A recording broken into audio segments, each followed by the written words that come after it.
Hey guys, just showing you why I'm holding trade disk for a little bit longer.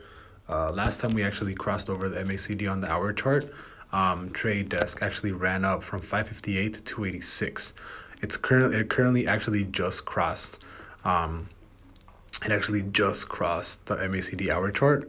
Momentum is up, the AC is up, and I am looking for another bullish movement of at least a couple of maybe 100 points. Last time we did 558 all the way to 844, which is 286 points, almost 300 points.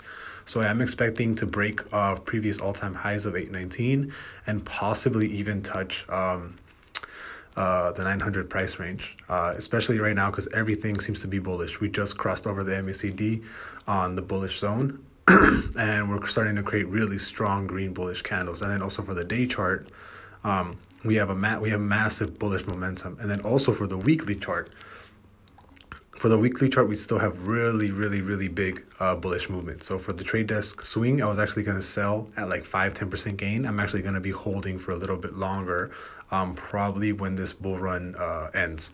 So I'll see you guys later.